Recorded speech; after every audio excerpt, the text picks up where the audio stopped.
Bueno, mi nombre es Tomás Gallero, soy egresado de la UNLP y entrando a la UNR, trabajo en la universidad y también en la Dirección Provincial de Innovación y Tecnología Educativa, donde es ahí que dice Claudia que de alguna manera terminamos encontrando que la educación es un espacio muy prolífero para el desarrollo de este tipo de narrativas, así como es la industria de medios, digamos, que vamos a ver algunos ejemplos, pero es el ámbito clásico, el ámbito de origen nativo de las narrativas transmedias. Lo que vamos a empezar a haciendo, digamos, es describir cuál es el estado del ecosistema digital. Vamos a describir, o quiero que comprendamos, un cambio de paradigma, ¿sí? Un cambio de paradigma que Scolari sintetizó de esta manera, ¿no? Del broadcasting al networking, ¿sí? En línea también con Manuel Castells, que habla de la sociedad red. Vamos a retomar un poco esas ideas. Pero voy a partir, ¿sí? Retomando esta foto que publicó Álvaro Lucy hace poco más de una semana. ¿Por qué? Porque digamos, hace pocos días se cayó varios servidores de Facebook, lo cual afectó no solamente a esa red social, sino también a WhatsApp y también a Instagram, ¿no? Entonces, por un momento, por un día, por unas horas, no pudimos mandar mensajes, no pudimos publicar en las redes sociales que usamos habitualmente, no pudimos compartir o comunicarnos como lo hacemos habitualmente, y de alguna manera, en ese momento es que nos damos cuenta que todas nuestras comunicaciones están, o gran parte de nuestras comunicaciones circulan, ¿sí? A través de redes sociales y de aplicaciones de mensajería instantánea. Y Álvaro lo que publicó fue esta foto, un pez en alegoría, digamos, o haciendo alusión, perdón, a la metáfora del pez en el agua que utilizaba McLuhan para describir nuestra relación con los medios, ¿sí? Según la dimensión ambiental de la ecología de los medios, de esta teoría que nos invita a pensar que los medios generan un ambiente, ¿sí? En el cual nosotros nos movemos, ¿sí? Como peces en el agua y no nos damos cuenta que estamos inmersos en ese ecosistema, en ese ambiente, hasta que nos sacan, hasta que se caen los servidores de Facebook y no podemos acceder. Nos damos cuenta que nuestras comunicaciones están circulando por esos prácticamente oligopolios de comunicación. Así que lo que los invito a hacer en esta primera instancia es a deconstruir un poquito, a desnaturalizar el ecosistema en el que estamos inmersos. Vamos a hacerlo a partir de, o vamos a apelar a un poquito de historia, ¿sí? En el siglo XX y un poco antes también, estaba habitado por, digamos, estaba el ecosistema, y el ecosistema estaba habitado por una serie de medios, un puñado de medios, poquitos, la prensa, el cine, la radio, la televisión, que de alguna manera ocupaban los espacios de ocio y una necesidad, digamos, propia de la modernidad, una necesidad creciente de información propia de la modernidad, ¿sí? Esos medios son medios masivos que funcionan de manera unidireccional, ¿sí? ¿Por qué? Porque tienen grandes costos implicados en esa producción y el modelo se fue conformando así, de uno a muchos.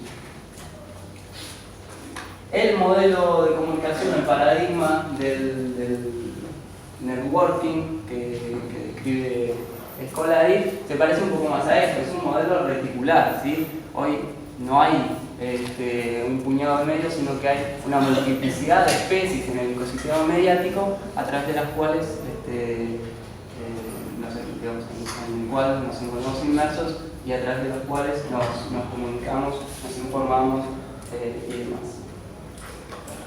¿Qué es lo que pasó? Apareció un nuevo actor en ese ecosistema mediático, un actor que de alguna manera generó una destrucción enorme, ¿sí? Nos referimos al medio digital y Internet y después la World Wide Web en particular. ¿Qué es lo que hace Internet? ¿Por qué es tan disruptivo? Bueno, básicamente porque es más que un medio, ¿sí? Se dice que es un metamedio, es una metaespecie que en su interior subsume o puede hacer funcionar a todos los medios que la antecedieron, digamos, lo que era el correo electrónico, hoy también se va a volver el mail, lo que antes era digamos, las llamadas telefónicas, hoy también las podemos tener dentro de internet, y así con las revistas, las radios, las enciclopedias, mensajes y demás. Pero no solamente tiene la capacidad de remediar a los medios que le antecedieron, sino que también permitió que se generen, digamos, y que proliferen un sinnúmero de nuevas especies mediáticas a través de las cuales fluyen nuestras conversaciones, ¿sí? Esto de acá se llama el prisma de la conversación, es un estudio que actualiza irregularmente un consultor de apellido Solís, esta es la de 2019, y él va categorizando estas plataformas que nosotros usamos para producir contenidos, para publicar, para comunicarnos, y es un estudio que es muy interesante para hacer esto, ¿no? Es una foto del ecosistema de medios digitales que nosotros podemos tomar para analizar diversos aspectos, ¿sí? En este caso está dividido por la funcionalidad que tienen básicamente esas plataformas. Pero en cambio, y voy a empezar por esto, digamos, voy a empezar por aspectos tecnológicos y después vamos a ir a los aspectos culturales, ¿sí? Aunque los vamos a entender siempre de manera prácticamente dialógica. Pasamos de los medios analógicos, ¿sí?, a los medios digitales, que nos van a habilitar nuevas formas de comunicación como la multimedialidad.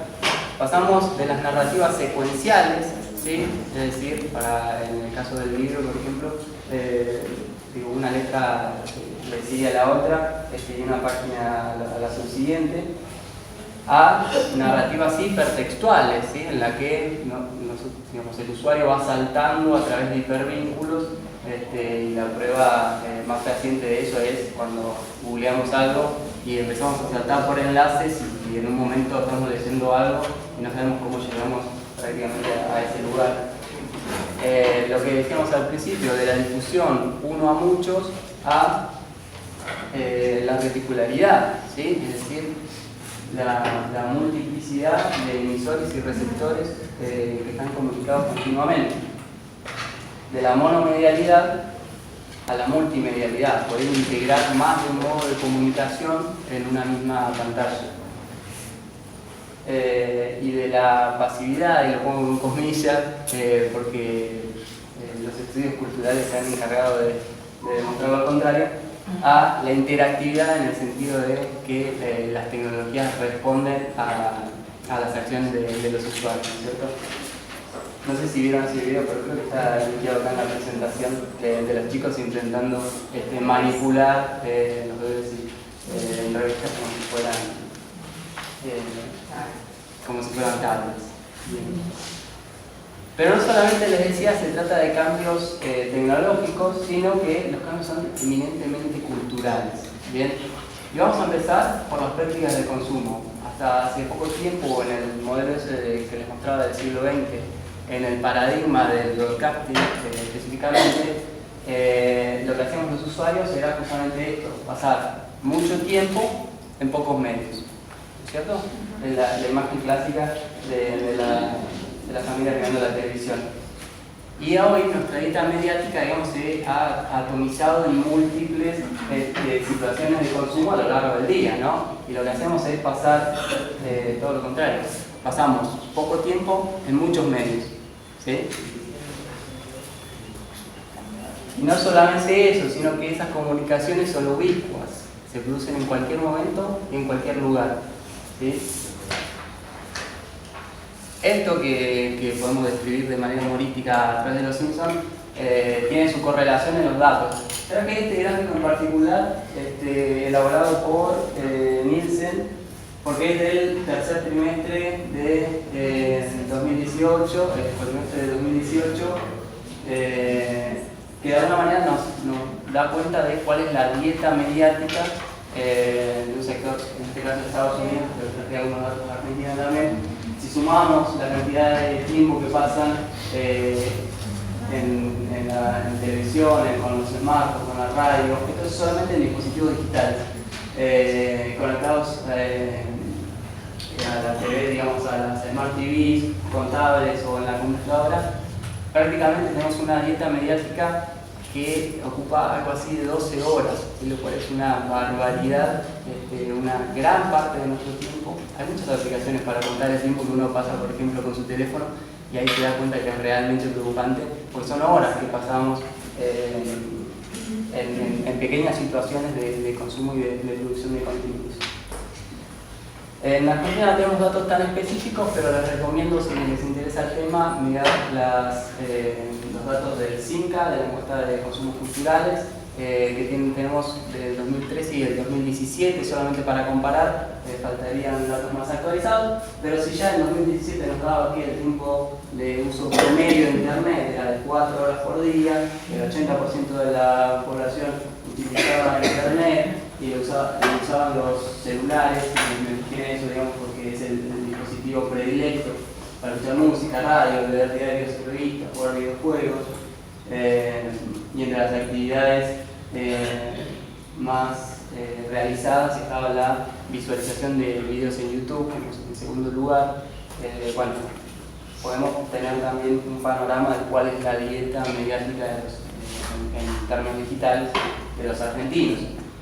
Un informe que se publicó hace muy poquito es el Digital in 2019, que es de Hootsuite y We Are Social, que nos da algunos otros datos que nos interesaría ver, como por ejemplo la penetración de Internet del 93% y el 56% de la población con actividad social en medios sociales justamente. Y después, bueno, el tiempo promedio, si habíamos visto que era de 4 horas en 2017, calculo que las cuentas se hacen de otra manera, pero acá está diciendo que es más de 8 horas. Datos para explorar, la presentación después les queda y pueden acceder a los enlaces y demás. Pero bueno, más allá de las prácticas de consumo, lo que estamos asistiendo es a la emergencia de un nuevo usuario que no solamente consume contenido, sino que lo que hace es justamente producir. Este modelo claramente es prácticamente de una web 1.0, de una web que no es social, del perfil personal que los primeros usuarios de Internet tenían. Pero no se trata solamente de utilizar herramientas digitales para producir y poner en circulación contenidos, sino que lo que hacen los usuarios también es trabajar de manera colaborativa para generar bienes comunes, ¿sí?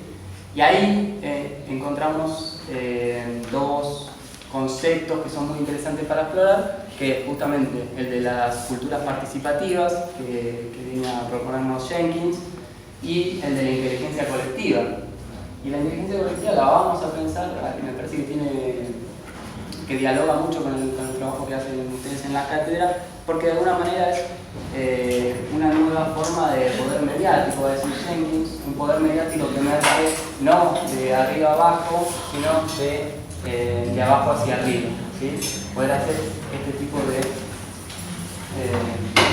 digamos, en este contexto, no hay personas que puedan conocer o saber todo, resolver las cosas de manera individual, sino que lo que hay que hacer es utilizar el potencial de las tecnologías digitales y de las redes para comunicarse y producir bienes comunes.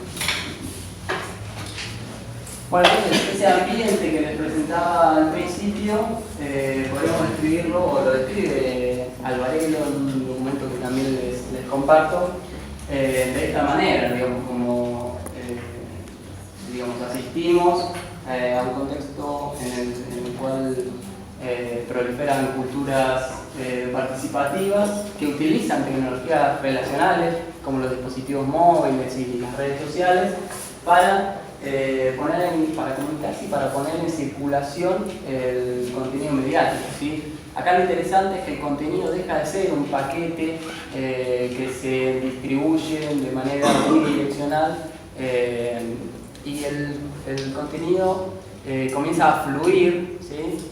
Justamente Jenkins en otro libro que se llama Cultura de la Contingencia, se tradujo acá como cultura transmedia, pero en realidad se llama Spreadable Media. Lo que nos dice es que el contenido, si no se distribuye, está muerto, digamos, ¿sí? Ya no va más el modelo de publicar nuestro contenido en nuestra página web para que alguien vaya a buscarlo, sino que lo que tenemos que hacer es ponerlo justamente en circulación. A través de todo esto que voy diciendo hay claves de las narrativas transmedia que después vamos a retomar cuando nos centremos en eso. Una cosita más, lo interesante de este modelo es que no solamente se va a aplicar al campo de los consumos culturales y de los medios de comunicación, sino que el modelo de networking está afectando a todos los ámbitos de la sociedad, y la idea del taller también es ver cómo está afectando a la educación en particular, que está pregnada de un montón de instituciones a las cuales le cuesta mucho más que a la industria, por ejemplo, del entretenimiento o a la industria cultural, adaptarse a los cambios de este ecosistema. Bueno, ahora vamos a ver, vamos a ir por la transmedialidad, por las narrativas transmediales.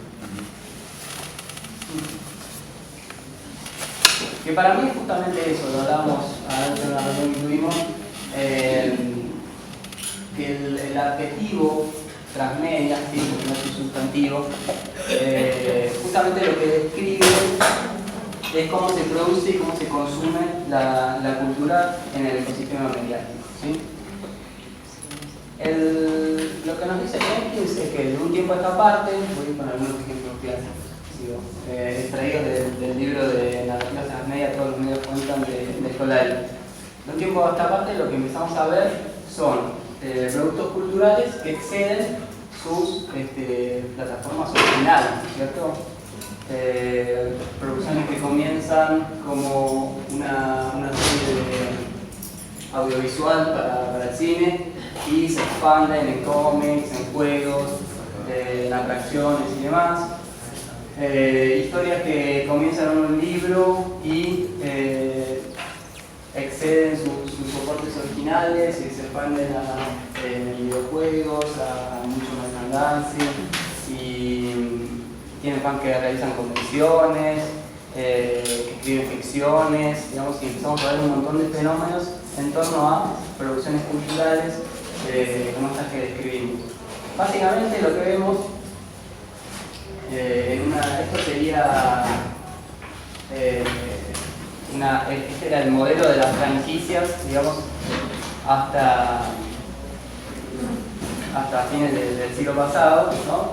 Se lanzaba la película 1, si era muy exitosa, lanzamos la secuela, si daba para más, hacíamos una trilogía, y era básicamente lo máximo que llegamos a ver.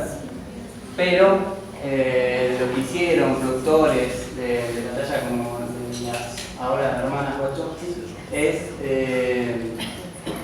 proponer caminos alternativos, si queremos, o darle la posibilidad a los fans de la obra de explorar en otras facetas de una historia que era más compleja de lo que mostraba la serie visual, ¿sí? Nosotros, acá en Argentina, prácticamente podemos acceder a los videos, digamos, a las películas y a los videojuegos, pero Matrix también incorpora cómics realizados por distintos artistas de esa línea, que cuentan, que hacen precuelas, que hacen spin-offs. También hay una serie animada de animaciones que nos cuenta la precuela, digamos, por qué las máquinas se rebelan contra los hombres. Pero no se trata solo de la dispersión de los contenidos a través de distintos medios, sino que a partir ahora del caso de Harry Potter lo que vamos a ver en particular es otro aspecto de las narrativas transmedia que queremos poner de relieve, que es la participación de los usuarios, ¿sí? en el proceso de expansión de la narrativa. Entonces, Harry Potter, como vimos, originalmente es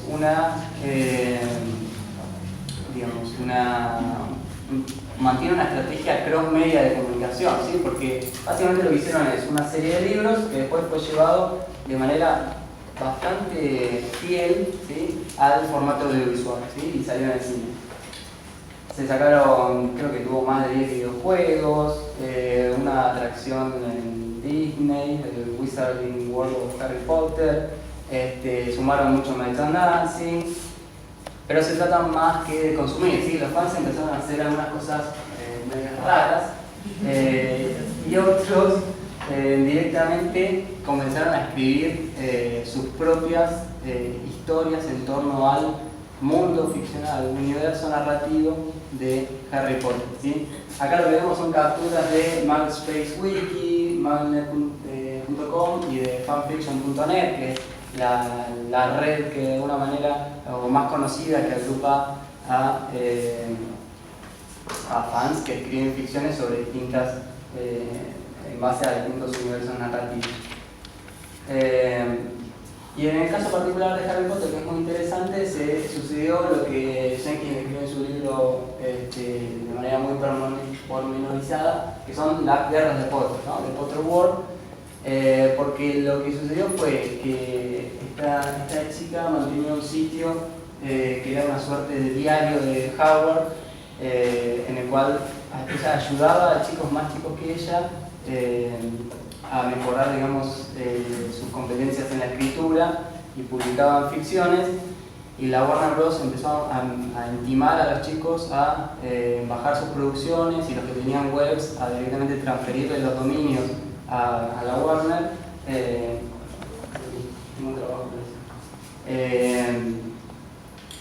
Entonces empezaron a abrir un sitio que se llama Potter World, y empezaron a hacer una campaña, un boicot, ¿sí? A nivel internacional, para no consumir ninguno de los productos de Harry Potter hasta que los abogados no retiren las demandas judiciales. Y de alguna manera lo que sucedió, que es muy interesante, es que ahí se dio el punto de inflexión, y lo que terminó haciendo la autora y su compañía es subsumir, digamos, las producciones de los fans y crear un espacio para que ellos puedan publicar las ficciones en un entorno, si se quiere, controlado, ¿sí? Pero es interesante el caso porque de alguna manera nos muestra que la convergencia, ¿sí? Usando otro término de Jenkins, es un espacio en el que los viejos y los nuevos medios chocan. ¿Por qué? Porque en el pasaje, que en realidad es una convivencia de estos dos paradigmas de comunicación, se producen muchos choques. Uno de los choques más grandes que vemos es el de la propiedad intelectual y los derechos de autor, ¿no es cierto? Cualquiera de nosotros comparte imágenes, videos, o baja una imagen y la modifica y la comparte, y nadie se está preguntando por los derechos de autor. ¿Por qué? Bueno, porque en el marco de las culturas digitales lo que entendemos es que son prácticamente bienes comunes que están disponibles en la web y nosotros los podemos utilizar. Pero bueno, esa lógica de las culturas participativas choca con las lógicas económicas y de la industria, ¿no es cierto? Un poquito de eso vamos a retomar también. Si tuviésemos que definirlo de manera muy sencilla, me gusta esta definición. ¿Por qué? Porque nos dice que es una experiencia en principio, ¿sí? No estamos diciendo que las narrativas transmedias son una estrategia de comunicación, como lo vamos a pensar desde el punto de vista de la producción, sino que estamos diciendo que es una experiencia, ¿sí? Que a diferencia de los productos, me parece, los productos están hechos para ser consumidos. Yo hago un audiovisual enlatado, lo pongo en YouTube, lo pongo en alguna plataforma de streaming, en una sala comercial o lo que fuere, y es un producto que está disponible para su consumo, ¿sí? En cambio, las experiencias justamente están diseñadas para ser vividas, ¿sí? Lo que se busca a la hora de diseñar narrativas transmedia justamente es generar distintos tipos de experiencia para los usuarios. Que tiene dos características principales de esta experiencia: la expansión de la narrativa a través de distintos medios y plataformas, y la participación de los, digamos, vamos a hablar de los prosumidores, de esa combinación, de esa mezcla o de esa nueva faceta del consumidor, que ahora tiene un montón de herramientas a mano, porque ya no hay tantos costos implicados en la producción, sino que cada uno de nosotros con su computadora, con su celular, con los recursos que tenga a mano, puede producir, y de alguna manera tiene el mismo potencial, ¿sí? En tanto consumidor como productor, que la industria.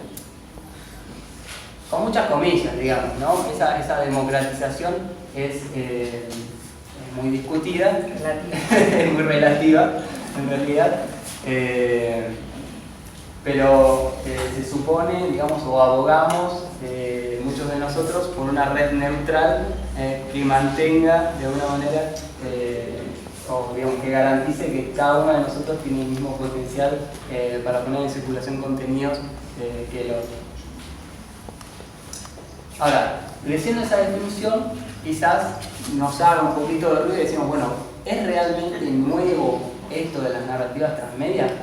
Lo cierto es que este tipo de historias o esta forma de contar historias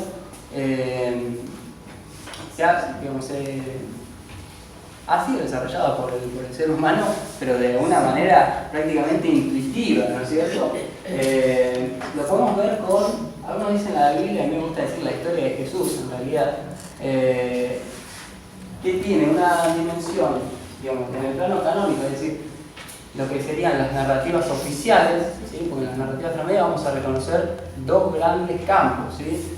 El oficial o el canónico, donde están todas las producciones, que es más fácil verlo en la industria, digamos, pero si decimos Harry Potter van a ser los libros, las películas, el merchandising y todo lo que tenga la firma de la autora, y si vemos qué producciones son del dominio de los fans, bueno, van a ser todas esas producciones escritas, los fanmates, van a ser los encuentros de cosplay y demás que hacen los fans justamente en una suerte de culto a la obra. Pero con la historia de Jesús podemos ver lo mismo. Hay la Biblia lo que hace es recopilar los relatos canónicos, los relatos oficiales, y viene acompañado de una serie de ritos que podemos pensar como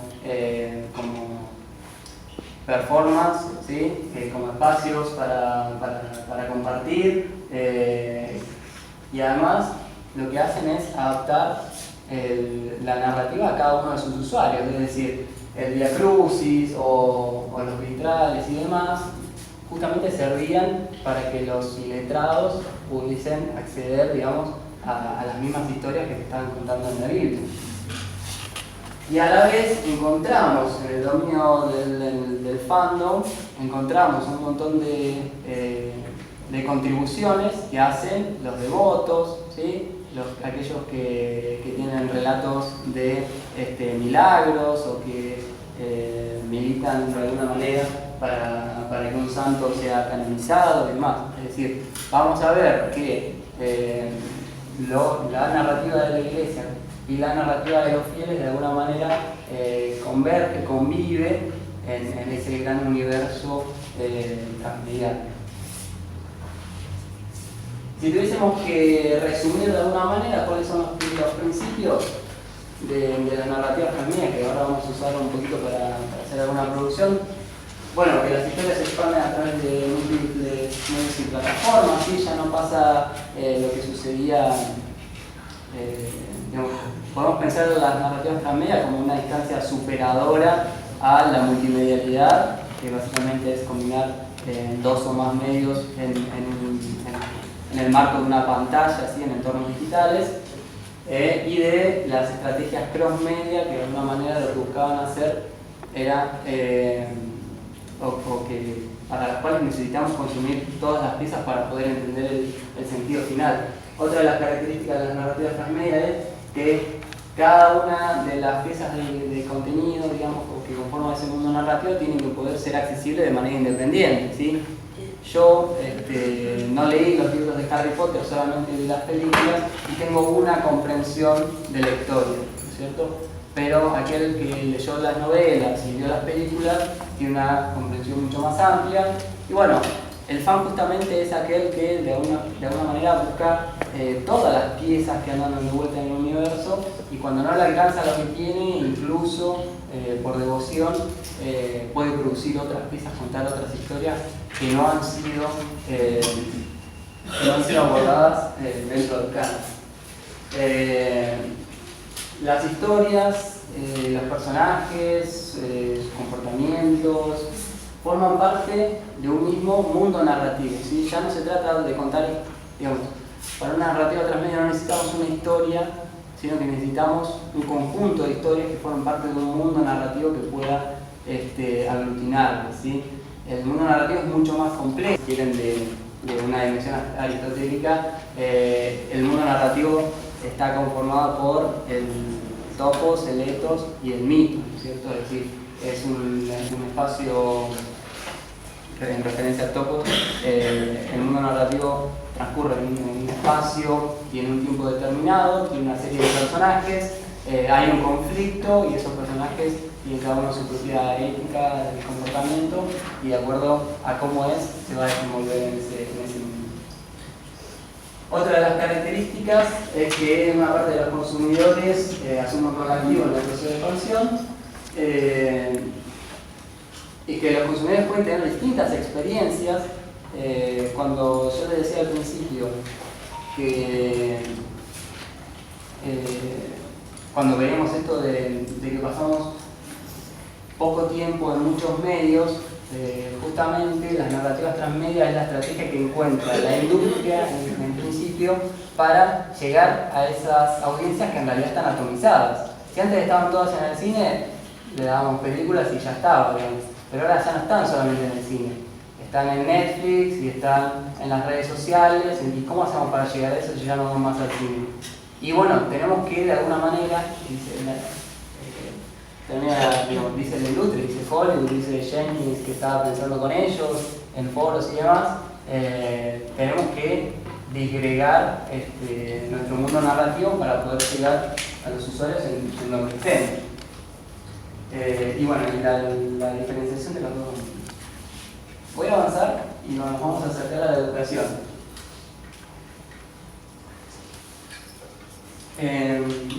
Jenkins, un artículo de 2010, adopta este concepto de lógica transmedia. Él lo que nos dice es que el transmedia storytelling, la narrativa transmedia, es solo una de las formas que pueda adoptar este tipo de narración, ¿sí? Pero también podemos reconocer otras aplicaciones de la narrativa transmedia como el documental transmedia, el branding transmedia e incluso el aprendizaje y la educación transmedia. Y eso es lo que se abocó después de desarrollar su teoría sobre narrativa transmedia. ¿Qué características tendría justamente un proceso de enseñanza y de aprendizaje en clave transmedia? Bueno, básicamente lo que habíamos visto en la definición de Escolari atrás. Que se empleen diferentes lenguajes y soportes mediáticos, ¿sí?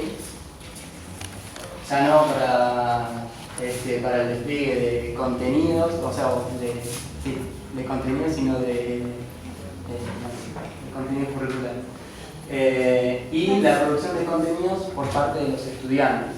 Lo que nos proponen es pasar de lo que se dice del User Generated Content al Student Generated Content, ¿no?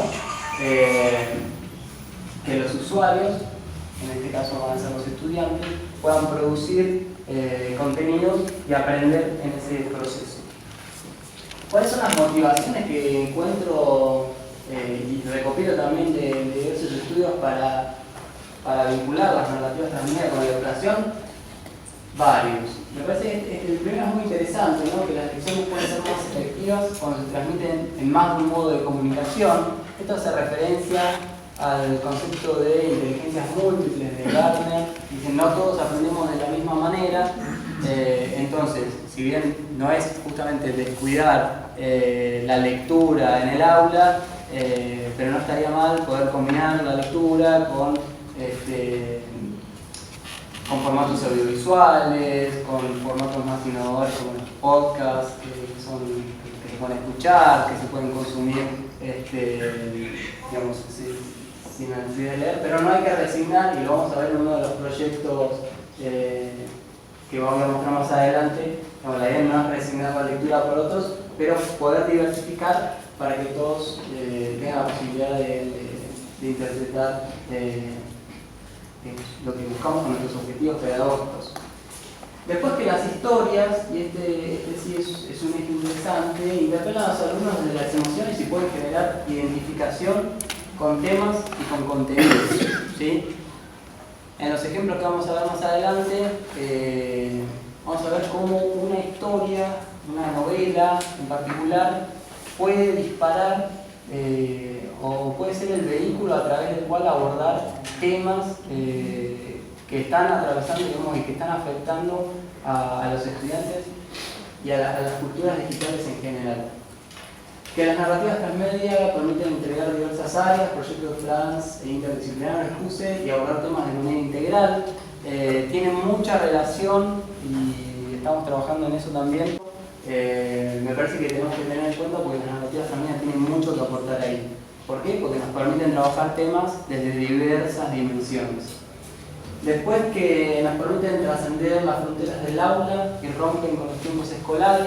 Vamos a ver que los tiempos de producción de la narrativa transmedia no son los mismos que los tiempos áulicos y que además va a ser de alguna manera una estrategia, lo que veamos, para vincular, ¿sí?, dos universos que parece que están en las antípodas, ¿no? El de la cultura escolar, ¿sí?, y el de la cultura digital, las culturas participativas que tienen los chicos que asisten a esas escuelas, ¿cierto? Dice Castells que el elemento que está a medio camino entre la cultura escolar y la cultura de los chicos es justamente el celular, ¿no? Es una suerte de portal a través del cual ellos acceden a su mundo en un contexto físico, en un territorio físico completamente ajeno. Y después, que promueve la participación no solamente de los estudiantes, sino también de los docentes. Vamos a ver ejemplos en los cuales se integra, digamos, o se trabaja mucho más sobre esta idea de la comunidad educativa y tanto los docentes como especialistas externos a la escuela en principio pueden trabajar de manera mancomunada con los estudiantes y aportar a un mismo proyecto desde cada uno desde distintos lugares. Más allá de esas claves o digamos de los recursos que podamos incorporar en las aulas, la mediación docente sigue siendo la clave para transformar los recursos y las narrativas en experiencias educativas que sean realmente transformadoras, ¿sí? En este contexto también se está repensando cuál es el rol del docente, digamos, ya no como en esta secuencia de exposición, digamos, y aplicación de los conocimientos, o como un mediador entre el libro y, digamos, el conocimiento plasmado en un libro y los estudiantes que tienen que aprenderlo, sino como un facilitador, como un mediador. Y me parece que esta frase de la de alguna manera resume cuál es el desafío y cuál es el rol que tienen los docentes. Ahora bien, vamos a meternos con un concepto asociado de narrativas transmedia, que es el de alfabetismo. La escuela clásica es una de las instituciones claramente más antiguas de Occidente, y en su modelo tradicional es una educación unidireccional. Esto se trazó a propósito porque se ve el mismo modelo que habíamos visto del broadcasting, ¿no es cierto? Usa la docente que tiene el conocimiento, es decir, que hay una relación de poder que también es asimétrica, que tiene un libro en la mano, que es el objeto predilecto, digamos, a través del cual se transmite la cultura, y hay una muchedumbre de chicos que asisten a esa clase o son espectadores, digamos, de lo que dice la docente. Lo que tenemos que repensar es este tema de que el libro, digamos, la escritura es solo uno de las diversas formas expresivas a través de las cuales podemos transmitir la cultura.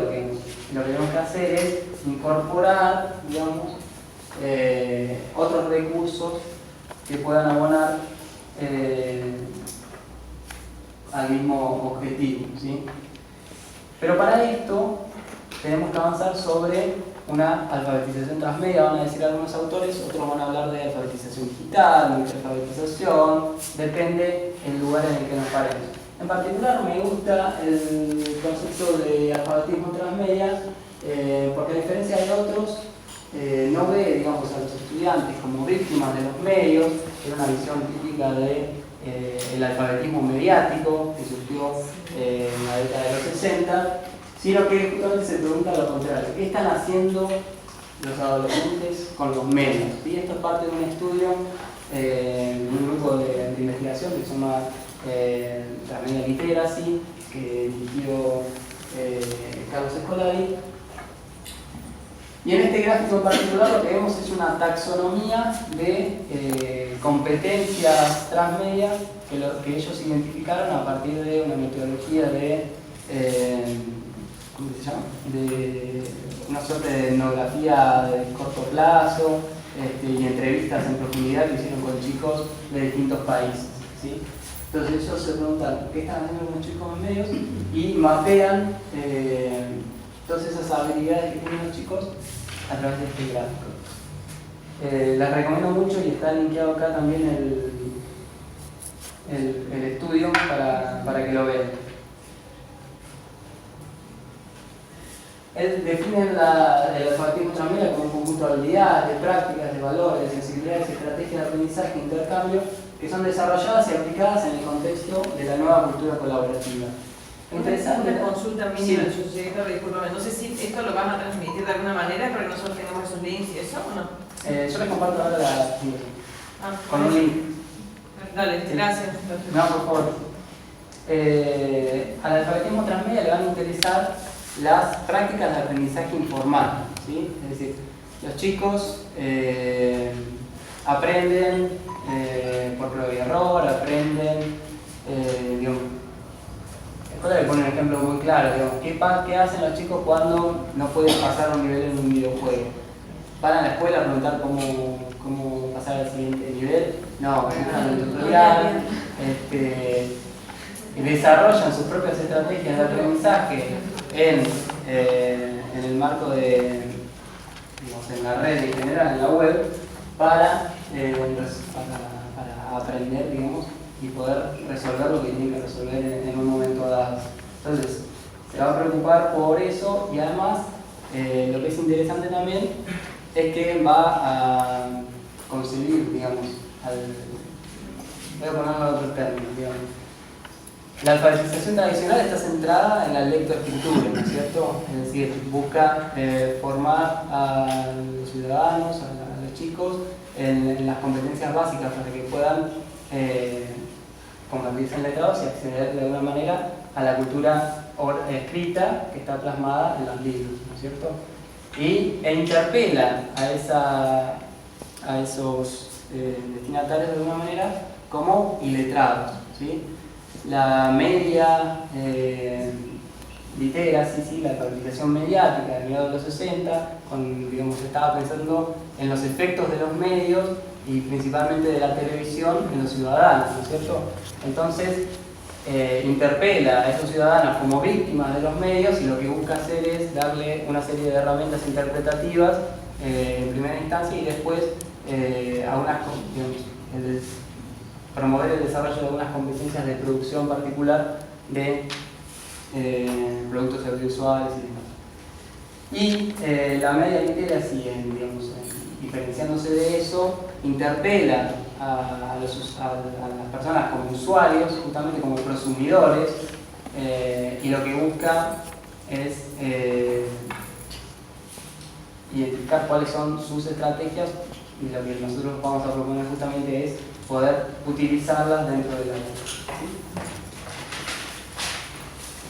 Justamente esto, partir del reconocimiento de las habilidades y las estrategias de los estudiantes, utilizar los medios que aprenden de manera informal y ponerlas al servicio de la experiencia educativa.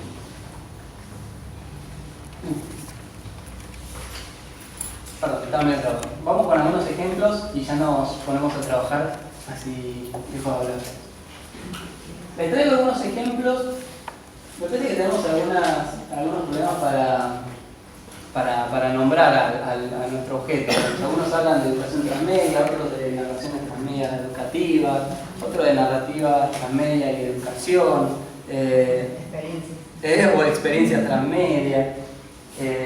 Lo que recopilé en realidad son algunos proyectos hechos en Argentina, igual que todas las cosas que estuve citando, salvo los estudios de Jenkins y demás.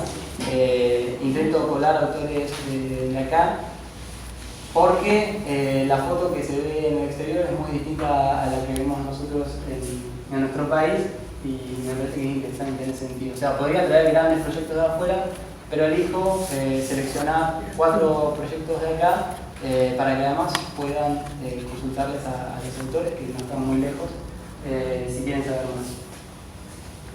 El primero suena autobombo, pero es un proyecto que desarrollé el año pasado desde la Dirección Provincial de Innovación y Tecnología Educativa, que se llamó CopaTIC, ¿sí? La web es CopaTIC, ABC Copa, igual está acá linkeado. Básicamente se trata de un juego educativo que lo que buscó fue vincular el universo del mundial. Digamos, si nos preguntamos, bueno, ¿cuál es el universo narrativo de este proyecto? Bueno, en realidad es el mundial de fútbol y todo lo que gira alrededor de él, con el universo de la escuela, ¿sí? El cómo era justamente a través de un juego educativo. Ese juego estuvo destinado a 71 escuelas de la provincia de Buenos Aires y básicamente consistió en resolver una serie de desafíos, eran 16 desafíos que estaban divididos en 4 fases, es decir, que había 4 desafíos por fase, al igual que en el fútbol. De alguna manera utilizaba la misma jerga que se utiliza en el fútbol. Ahora voy a saltar esto. Para sumar puntos y recolectar insignias por el desarrollo de determinadas competencias digitales o transmedia, con el objetivo de llenar la Copa TIC, que le llamamos nosotros, que era una suerte de barra de progreso colectiva a la que aportaban todos los equipos de las escuelas que participaban, ¿sí? Porque las escuelas podían tener más de un equipo, uno para el turno mañana y uno para el turno tarde. Entonces había 2 equipos por escuela, 71 escuelas, eran algo así de 140. Y acá me traje un fanmail que hicieron los chicos de una escuela para explicar en qué consistía el juego, básicamente. Quienes participan, todos los chicos de primaria, de la secundaria, cuánto dura, del 18 de junio al 13 de julio, qué tenemos que hacer, 4 desafíos semanales, durante el tiempo que dure el mundial, se desarrollaba el juego, y qué conseguimos, insignias y puntos, ¿sí? Les muestro un poquito, ahora sí, no sé qué estoy viendo acá. Les cuento en qué consistían esos desafíos, ¿sí? Por ejemplo, los de la primera fase eran los siguientes: hacer un mapa interactivo con las sedes del mundial, ¿sí? Una actividad muy simple, pero que de alguna manera requería que busquen información concreta en internet, y que utilicen que utilicen una herramienta como Google Maps para hacer el mapa, y que además nosotros le detallábamos cuáles eran los aspectos que tenían que poner. Bueno, tenían que poner la bandera del país, cuántos habitantes tenía esa ciudad, cuánta capacidad tenía el estadio, es decir, preguntas puntuales para que no nos copien y nos peguen de algún lado, sino que tuviesen que identificar información específica en la web. Es algo que nos pasa mucho cuando les pedimos que busquen algo, se quedan con los primeros resultados y no vamos más allá, no termina de responder lo que les pedimos, entonces hay que ser bien concreto en ese sentido. Otra actividad, por ejemplo, consistía en diseñar el escudo del equipo, ¿sí? Después les cuento un poquito cómo era la articulación si tenemos tiempo, porque había una gran logística para llegar a las escuelas, ¿no es cierto? Nosotros trabajábamos a través de un aula virtual, entonces cada equipo tenía un director técnico, que era un responsable de la escuela, que se conectaba a un aula virtual, entonces nosotros mandábamos semana a semana los desafíos, ellos lo bajaban a los chicos y después subían las devoluciones de los chicos al aula virtual, nosotros las procesábamos y las publicábamos en una página. Tenía como una ingeniería de comunicación bastante compleja, pero la idea era que cada uno de los equipos pudiera tener su escudo. Ahí apelábamos a algunas competencias artísticas y diseño en particular. Una crónica sobre cómo se vivían los partidos en la escuela. Muchas escuelas disponen espacios para que vean ahí los... ¿sí? Ah, sí. Para que vean los partidos, entonces lo hacen una crónica, sacaron fotos, compartieron. Hicieron un radioteatro, imaginando una situación hipotética de qué pasaría si el equipo menos pensado, que esto venía de una crónica de ¿cómo se llama? De Versailles, sobre el mundial. Y bueno, sí. Los desafíos estaban formulados de esta manera, éramos en un documento en el que indicábamos áreas, sugeríamos el año en el cual desarrollarlo, cuáles eran las herramientas que se podían utilizar, cuántos puntos daban, ¿sí? Y qué insignia se le otorgaba por el desarrollo de ese desafío en particular. Y después ellos lo que tenían era un tablero impreso, ¿sí? En el cual iban poniendo las insignias que iban ganando y los puntos que actualizaban fase a fase. Ese tablero tenía aplicado una lógica tipo do it yourself, entonces eran hojas A4 que se imprimían y se pegaban, y además tenían un tablero virtual en el cual los chicos podían ver las producciones de sus pares en toda la provincia, ¿sí? Y además también teníamos una caja de herramientas con tutoriales para que ellos identifiquen qué herramienta necesitaban y sepan cómo usarla, pero de cualquier manera pasaba mucho esto que veíamos dentro del marco del alfabetismo transmedia, no sé si se llega a leer ahí, pero es una DT de uno de los equipos que pregunta cómo se hace para poner un enlace en una línea de tiempo que habían hecho, y al ratito contesta diciendo que uno de los chicos ya encontró la solución, así que estaba resuelto. Y además lo que hacíamos era tomar las producciones parciales y hacer producciones colectivas, ¿sí? Apelando un poquito a esto de la lógica de la inteligencia colectiva que habíamos visto. Otro ejemplo muy interesante que los invito a ver cuando tengan tiempo es el de Orson 80. ¿El anterior sigue en línea, perdón? Sí, está media, le faltan varias partes. Ha ido perdiendo funcionalidades, pero está en línea, sí. Otro ejemplo que los invito a ver cuando tengan tiempo es Orson 80, que es un proyecto transmedia educativo basado en un aniversario, el 80 aniversario de la emisión radial que hizo Orson Welles de la novela La Guerra de los Mundos de H.G. Wells, que está en línea con el alfabetismo transmedia.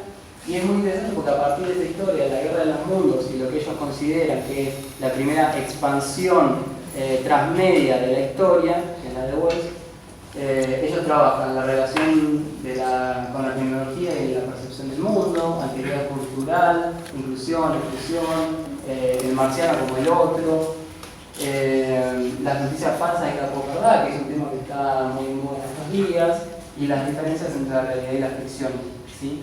Usaron todas esas plataformas. Es muy interesante de ver. Perdón, consulta, el proyecto de la Copa TIC y esto surgía en las escuelas desde un docente o los chicos estaban solos trabajando? ¿O de alguna área? El de la Copa TIC sí. Era línea de provincia, ¿sí? Y lo trabajamos, digamos, como un proyecto institucional, ¿sí? El de Orson 80 fue creado por docentes de un secundario y se ha expandido, digamos, si ellas van articulando, si se conectan, probablemente puedan llegar con alguna propuesta concreta. Tienen en la página publicadas actividades para hacer tanto en secundaria como en primaria y recolectan mucho las producciones que hacen los chicos para darlas a conocer, ¿sí? Pero es un proyecto ese más de una escuela, ¿sí? Otro proyecto interesante de una escuela también de La Barría es este, si Sócrates viviera, también les invito a verlo,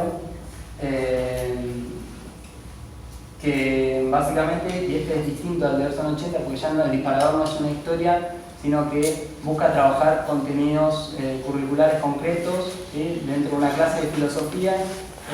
Cuando ven a Sócrates, para abordarlo directamente hicieron un proyecto transmedia, siguieron estos pasos que son muy interesantes, es decir, abordaron contenidos vinculados a las ideas centrales de Sócrates y el En particular, trabajaron con la lectura de Critón, después definieron qué son las narrativas transmedias, trabajaron con un equipo de gente que sabe sobre narrativas y comunicación, cómo crear una narrativa transmedia, cómo editar distintas producciones y después llegaron a la organización de cómo publicar esos contenidos. Hicieron perfiles de Facebook de Sócrates y de Critón que tenían que interactuar entre ellos, animaciones y videos, radioteatros, con una entrevista a Sócrates, hicieron una cuenta de Instagram, incluso hicieron una canción que resumía distintas ideas de Sócrates. Otro proyecto interesante, también en línea mucho más organizado, porque estaba hecho por la sección de Educar de Entre Ríos, es La Guarida del Tigre, que básicamente se basa sobre una visita que hizo Sarmiento al Palacio San José de Costa Rica, de allá de la ciudad de Entre Ríos. Y lo que hicieron fue introducir un personaje, que era el gurí viajero, que se presentaba casi como contenido o como editador de Wikipedia. Y él tenía que hacer una investigación sobre el palacio y lo que hacía era llegar a los chicos a través de un cuaderno de actividades, que era su cuaderno de viaje, para que los chicos lo ayudaran en la investigación, en el proceso de investigación, y después terminaron haciendo editatones junto con Wikimedia para subir las producciones a la web y demás. Bueno, es un proyecto mucho más elaborado, pudieron hacer sitios web, pudieron trabajar con 360 y con otras tecnologías un poquito más complejas. Último proyecto es el proyecto Caudillos, desarrollado por gente de la Facultad de Comunicación de la UNLAR, de La Rioja, que trabajaron algo muy distintivo, digamos, muy propio de la historia de la provincia, como son los caudillos,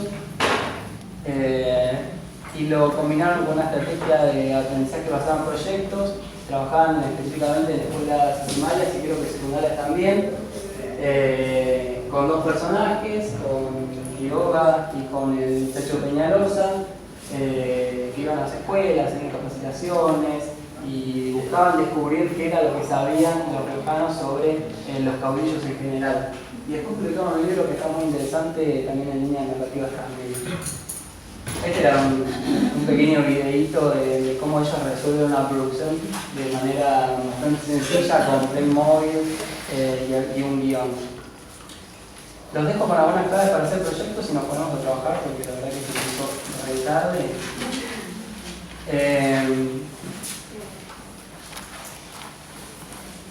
Lo que vamos a hacer ahora es, yo lo voy a repartir en grupitos que tienen colores distintivos, ¿no? Son para grupitos. Bien. Le vamos a repartir unas planillas para elaborar, dice narrativas transmedias educativas. Buscamos hacerlo lo más simple posible, porque cuando le damos mucha complejidad a las planillas para elaborar proyectos, lo que nos termina pasando es que no sabemos qué poner en cada uno de los lugares y demás. Lo que queremos es apelar, abogar por hacer el uso más creativo posible de tecnologías digitales y otro tipo de recursos que tengamos en el aula, ¿sí? Lo que vamos a hacer básicamente es elegir un tema que puede ser una efeméride, puede ser un libro, puede ser un personaje de un libro, puede ser algún contenido curricular que estén trabajando en particular, algún emergente de la comunidad, digamos un tema social que pueda dar para hacer un documental, puede ser prácticamente cualquier tema, ¿sí? Y vamos a diseñar distintas actividades con los objetivos pedagógicos que cada uno se proponga, utilizando, no vamos a definir qué herramientas hay que utilizar, sino que vamos a definir qué competencias hay que desarrollar, ¿sí? En línea con la taxonomía del alfabetismo transmedia. Pero antes les doy unas claves para que pensemos en este sentido. Primero, lo que tenemos que hacer es definir el tema y los subtemas, ¿sí? De un tema macro se van a dividir una serie de subtemas. Y por lo general yo les recomiendo pensarlo como si fueran las capas de una cebolla, ¿sí? Pensar el tema y sus múltiples dimensiones. Es decir, si trabajamos el cruce de los Andes, podemos pensar el cruce en línea geográfica y podemos después derivar una actividad concreta que sea hacer un mapa con todos los puntos a través de los cuales fueron pasando, todos los sucesos que hubo en el camino y demás. Podemos pensarlo en términos históricos y ya veremos qué vuelta le buscamos para contar la historia y de quién en particular. Podemos pensarlo en términos qué sé yo, económicos y pensamos algunas actividades más en línea con el periodismo de datos o qué recursos con números podemos trabajar. Digamos, disgreguemos ese tema y sus múltiples subtemas, porque de esos subtemas, que van a ser todas las historias que concluyen en un mismo mundo narrativo, es de donde nos vamos a agarrar para diseñar distintas actividades. Después lo que tenemos que hacer es pensar en los destinatarios, ¿sí? Hay proyectos, de los proyectos que vimos recién, hay proyectos que están destinados a los estudiantes y hay proyectos como el de Si Sócrates viviera, en el que los estudiantes están pensando a otros interlocutores, ¿sí? Es distinta el público objetivo en ese sentido. Y además podemos pensar más en un destinatario, ¿por qué? Porque justamente lo que nos vienen a aportar las narrativas transmedia es cómo contamos las historias de la mejor manera posible, destinadas a cada uno de los nichos en los que están nuestros usuarios, ¿no es cierto? Es decir, aquellos que están en Instagram, les voy a contar las historias en Instagram, aquellos que están en Facebook allá, en Twitter, aquellos podemos utilizar, si están en el aula, podemos utilizar recursos en el aula, podemos enseñar podcast, podemos pensar distintas estrategias para llegar a nuestros destinatarios dependiendo de dónde estén. A partir de la definición, como decía, de los destinatarios, vamos a pensar qué plataformas o recursos son los más apropiados y además qué formatos, ¿sí? Acá hablo de formatos, pero también podemos hablar de, ¿cómo que se dice? De artefactos, ¿sí? Es otra palabra que se usa mucho, pero digamos, yo puedo decir, bueno, hago una imagen. ¿Esa imagen qué es? ¿Es un meme o es una fotografía intervenida? ¿O es un collage? ¿Me explico? O podemos hacer un cómic, por ejemplo. Ese cómic lo podemos hacer de manera escrita, pero también lo podemos hacer a través de alguna plataforma digital, ¿sí? Tenemos que explorar las múltiples versiones y las plataformas para contar la historia. Y después pensemos en la experiencia. ¿Cuál es la experiencia que queremos que cada uno de estos destinatarios tenga con nuestro mundo narrativo y con nuestras producciones? ¿No es cierto? Es decir, si yo hago un video, un audiovisual, que lo publico en YouTube o lo transmito a través del proyector o lo que quiera, ese audiovisual básicamente está destinado a una experiencia que es de visualización, ¿sí? De alguna manera es una experiencia bastante pasiva. ¿Por qué? Porque no requiere una interactividad. Si yo publico en las redes sociales, probablemente lo que quiera es que haya participación, que haya me gusta, comentarios, que se sumen y que me envíen contenido. Digamos, voy a querer una participación mucho más profunda. Y como recursos, no me gusta dar herramientas concretas, sino, vamos a decir, meta-recursos, que son lugares donde buscar herramientas para hacer estas producciones, ¿sí? Primero pensemos en la actividad que queremos y después vamos a definir cuál es la mejor herramienta para hacerlo. Les dejo, y ahora les comparto la presentación. En Copatrick tenemos una caja de herramientas que pueden utilizar y a partir de una serie de preguntas: ¿qué es lo que quieres hacer? ¿Qué recursos querés crear? ¿Y en qué entorno querés hacerlo? Windows, en Internet o en Linux, digamos, se van filtrando las opciones. Esa caja de herramientas está inspirada en la valija de Ceibal, ¿sí? Que es como lo que era el Conectar Igualdad entre Argentina y Uruguay, que también a partir de una serie de preguntas nos va llevando a distintas herramientas que podemos utilizar en el aula. Es muy interesante.